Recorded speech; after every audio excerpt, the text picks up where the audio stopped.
Hello amazing people! Welcome back sa ating YouTube channel.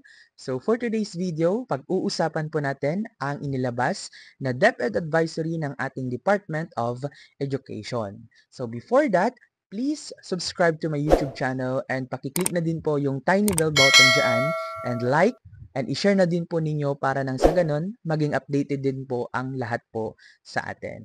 So ayun, pag-usapan natin ang DepEd Advisory.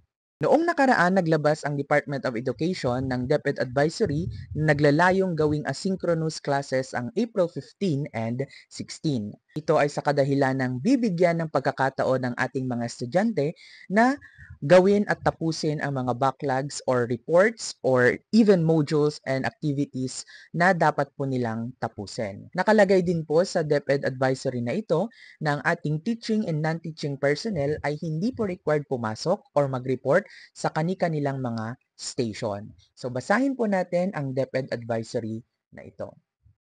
Ito yung inilabas ng ating Department of Education na advisory para po sa atin. In order to allow learners to complete pending assignments, projects, and other requirements as the end of school year is fast approaching, all public schools nationwide shall implement asynchronous classes, distance learning on April 15 and 16, 2024. Likewise, teaching and non-teaching personnel in all public schools shall not be required to report to their respective stations. However, activities organized by the regional and schools division offices such as Regional Athletic Association meets and other division or school level programs to be conducted in the aforementioned dates may push through as scheduled. Finally, private schools shall not be covered by this advisory but shall have the option to implement the same.